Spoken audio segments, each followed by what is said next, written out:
ভিখারির বাচ্চাগুলো কত বড় সাহস, আমার বাসার সামনে শুয়ে আছে। ওদের কত দেখাচ্ছি মজা। এই ওঠ, এই ভিখারির বাচ্চাগুলো কি রে, কানে কি কথা যায় না? ওঠ, তো বড় সাহস। এই তোদের কি আর কোনো জায়গা খুঁজে পাস না? হ্যাঁ, আমার বাসার সামনে শুইতে হলো। ম্যাডাম ভুল হয়ে গেছে, মাফ করে দিন। এই তোর ভুলের গুষ্টি কেলাই, কিসের ভুল? হ্যাঁ, আমার বাসার সামনে কিভাবে শুলে? তোদের এত বড় সাহস কি করে? রাস্তাঘাটে আর কোনো জায়গা পাস না? হ্যাঁ, আমার বাসাটাই পাইলে। ম্যাডাম আসলে হয়েছে কি, আমরা দুই ভাই গ্রাম থেকে আইছি, একটা ঠিকানা খুঁজতেছি। কালকে সারা রাত আপনার ওই ঠিকানা খুঁজছি, পাই নাই। উঠ করে দুইজনের চোখ লাগিয়ে পড়ছে, এর লেগে জানে শুয়ে পড়ছি। ম্যাডাম আমরা বুঝতে পারি নাই। এই তোর ঠিকানা খুঁজতেছিস ভালো কথা, তাই বলে কি তোরা আমার বাসার সামনে এসে পড়ে মরবি? হ্যাঁ, অন্য জায়গায় গিয়ে পড়ে মরতে পারলি না? ম্যাডাম আসলে ওই যে ঠিকানা খুঁজতে খুঁজতে না অনেক হয়রান হয়ে গেছিলাম। আর দেখছেন কি রোদ পড়ছে, এইখানে দেখলাম রোদ নাই, তাই একটু বইছিলাম। কখন যে চোখটা লেগে গেছে ম্যাডাম টের পাইনি, মাফ করে দিয়েন ম্যাডাম।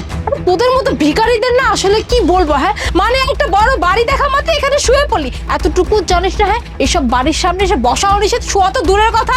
ম্যাডাম কইলাম তো, আমাকে ভুল হয়েছে, আপনার বাসার সামনে শুয়ে পড়ছি। আসলে সত্যই আমরা একটা ঠিকানা খুঁজতে খুঁজতে খুব ক্লান্ত হয়ে পড়ছি ম্যাডাম, বুঝতে পারি নাই। আচ্ছা ম্যাডাম মাফ করে দিন। চল চল। এই দাঁড়া, তোরা যে এত ঠিকানা ঠিকানা করতেছিস, কোন ঠিকানা আর কাকে খুঁজছিস? হ্যাঁ ম্যাডাম আমি তো আলিফের কাছে আইছিলাম, আলিফের খুঁজতেছিলাম। কি আলিফ? আলিফকে তোমরা কি করে চিনো? ম্যাডাম আলিফ তো আমাকে বড় ভাই হয়, আমি মেজো আর এডি হচ্ছে ছোটটা। কি আলিফ? আলিফ তোমাদের বড় ভাই? হ্যাঁ ম্যাডাম, আলিফ আমাকে বড় ভাই হয়। আমরা গ্রামের টাই ছিল খোঁজার লেগা, এই ঢাকা শহরে এসে তো কোনো কিছু চিনি না। সকাল থেকে খুঁজতে খুঁজতে ক্লান্ত হয়ে পড়ি, তারপরে এখানে শুয়ে পড়ছিলাম। এই হচ্ছে কাহিনী। কিন্তু ম্যাডাম আপনি আলিফরে কেমন করে চেনেন? আমি আলিফকে খুব ভালো করে চিনি। আর তোমরা যে ঠিকানা খুঁজতেছো, এই ঠিকানাটা এটাই সেই বাসা যে বাসা তোমরা খুঁজতেছো। হ্যাঁ আরে কপাল ছোটন দেখছোস, মানে ঘুমাইছি তো ঘুমাইছি, একদম আলিফের বাড়ির নিচেই ঘুমাইছি। হ্যাঁ এরই তো কই কপাল নাকি রে? আও ম্যাডাম, ওই আলিফরে যেটা আপনি চেনেন একটু এটা ডাইকে দেন, ওর লাগে কিছু কথা আছে। আসলে আলিফ তো এখন অফিসে, এখন তো বাসায় নাই, তাই আমি ডেকে দিতে পারতেছি না। ও তো মিটিংয়ে আছে, কিছুক্ষণ আগে কথা হলো। আর মিটিং চলাকালীন সময় ও কারোর ফোনই রিসিভ করে না। ও আলিফ ভাইয়া তো মিটিংয়ে, তাহলে আর এখানে খারায় লাভ কি? এ ছোটন চল আমরা বাইরে কোথাও অপেক্ষা করি, ভাইয়া আসুক, তারপর আবার আমার আম্মু নে চল। এই দাঁড়াও, তোমরা আলিফের ভাই বললা, আর তোমরা আলিফের সাথে দেখা করতে আসছো। এখন যদি তোমরা এভাবে বাহিরে অপেক্ষা করো, ভিতরে না গিয়ে, বিষয়টা কেমন দেখা যায় না? আচ্ছা ম্যাডাম কিছু মনে করেন না, আপনি ভাইয়ার সম্পর্কে এত কিছু করতেছেন, আপনি ভাইয়ের কেডা? আমি আমি হচ্ছি আলিফের ওয়াইফ। ও আপনি আমাকে ভাবি? এ ছোট সালাম দে, আমাদের ভাবি, আমাদের ভাইয়ের বউ। থাক থাক, সালাম দিতে হবে না। ভাবি ভাই আমাকে কারো না জানায় বিয়ে করে ফেলাইলো। কতদিন হয় গ্রামে যায় না, কারোর কোনো খোঁজ খবর রাখে না। এমনকি আব্বা যখন মারা যায় আবার লাশ দাফনের সময় হয় নাই। আচ্ছা ভাবি, ভাইয়া চাইটা কি কম তো? হ্যাঁ কি চাই না আমাকে কারোর লাগে কোনো সম্পর্ক রাখতে? যদি তাই চাই তাহলে আমাকে কয়ে দিতে কন। আসলে আলিফ সত্যিই ব্যস্ত ছিল, আর ব্যস্ততার জন্যই তোমাদের সাথে দেখা করতে পারে নাই, গ্রামে যেতে পারে নাই। আসলে ও একটা প্রবলেমের মধ্যে ছিল। ভাবি এসব ব্যস্ততা কিছুই না, আমরা সব বুঝি। ভাইয়া চাই না আমাকে কারোর লাগে সম্পর্ক রাখতে, নাহলে এতদিন কোনোদিন মানুষটা গ্রামে বড় হয়েছে, গ্রামের আগে থাকতে পারে? আমার আব্বা যখন মারা যায়, আব্বার লাশ দাফনের সময় যায় নাই। গ্রামের মানুষজন কত উল্টাপাল্টা কথা হয়েছে জানেন? সবাই বলা বলি করছে যে বড় ছেলেটা আসে নাই। বড় ছেলেটা কি মানুষ? শহরে গিয়ে বাপ মায়েরা ভুলে গেছে। আর আমার মা দুইবার স্ট্রোক করছে, আল্লাহ জানে কখন কি হয়ে যায়। আমার মারে আমি যখনই বড় ভাইয়ের কথা কই, আমার মা কয় যে আমার বড় ছেলে আইব, আমার বড় ছেলে আইলে আমি তারপরে আরামে মরে যাবো। আমার মা কত আশা নিয়ে বইয়া আছে জানেন আপনি? তা তো জানেন না। আর ভাইয়া এদিকে শহরে এসে বিয়ে করে বইয়া আছে, অথচ আমাদের কাউরে কিছু জানায় নাই। আর জানাই বইবা কেন? শহরে এসে বড় লোক হয়ে গেছে, এত বড় রাজপ্রাসাদের মতো বাড়ি করছে। আমরা তো গরিব, এখন কি আর আমাকে চিনবো না তো?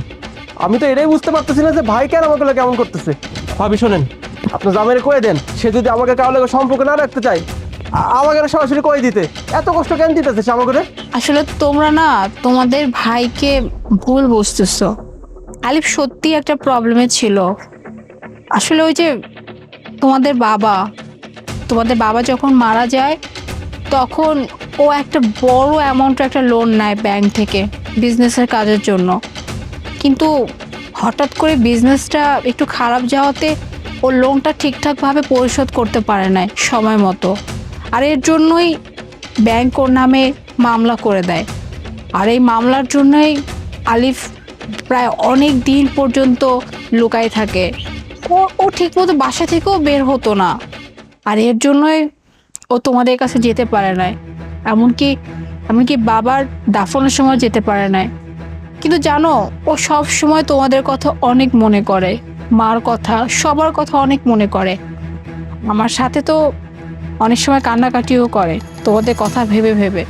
ও সত্যিই তোমাদেরকে অনেক মিস করে, কিন্তু ও আসলে পরিস্থিতির শিকার, বুঝছো? যার জন্য ও আসলে চাওয়া সত্ত্বেও না তোমাদের কাছে যেতে পারে নাই, তোমাদের মার কাছে যেতে পারে নাই। কিন্তু এখন আর প্রবলেম নেই, প্রবলেম সলভ হয়ে গেছে। ওর ব্যাংক লোন সব শোধ করে ফেলছে। ও এখন তোমাদের সাথে দেখা করতে যেতে পারবে। এই তো গত কয়েকদিন আগেও তোমাদের কথা বলে বলে না ও অনেক কান্নাকাটি করছিল আমার কাছে। কি কম ভাবি, তাহলে আমরা তো ভাইয়ারে শুধু শুধু ভুল ভাবছিলাম। ভাইয়া আমাকে সবার কথা আপনার কাছে কয়, মানে ভাইয়া এখন আমাকে মনে রাখছে। যাক।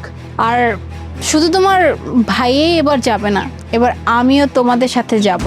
কারণ আফটার অল তোমরা তো আমারও পরিবার, তাই না? আর আমার শাশুড়ি মার সেবা যত্ন করার দায়িত্ব তো আমার। আর এই দায়িত্ব পালন করার সুযোগ তো তোমরা আমাকে দিবে, কি নিবে না আমাকে? হ্যাঁ ভাবি, আপনার শ্বশুর বাড়িতে আপনি যাবেন তো কেন যাইবে? আমার আমার মা তো অনেক কষ্ট শুনলেনি। আমার মা যখন ভাইয়ারে দেখবো, তার বড় ছেলের পর এসে দেখবো, সে মেলা খুশি হয়ে যাবো। আর গ্রামের লোকজন এই যে ভাইয়ের নামে উল্টা পাল্টা কথা কইছে, তাকে জবাব দিতে হইব না? তাকে তো জবাব দিতে হইব। আপনি আর ভাই খালি আমাকে লেগে চলেন, তারপরে গ্রামবাসীরা জানাবো যে তোমরা আমার ভাইয়ের উল্টা পাল্টা কথা কইছো। এ দেখো আমার ভাই, সাথে আমার ভাবিরও নিয়ে আইছি। আর কোনো সমস্যা হইব না ভাবি, চলেন আমরা সবাই গ্রামে যাই। আচ্ছা আচ্ছা, ঠিক আছে। তোমরা তো অনেক দূর ট্রাভেল করে আসছো, অনেক টায়ার্ড। এখন চলো ভিতরে, আগে তোমরা ফ্রেশ হবে, তারপরে খাওয়া দাওয়া করবে। আর আমি একটু পরে আলিফকে কল করে দিব, ও চলে আসবে। চলো। আচ্ছা, এরে এসি আলা বাড়ি তো এসির বাতাস খামো।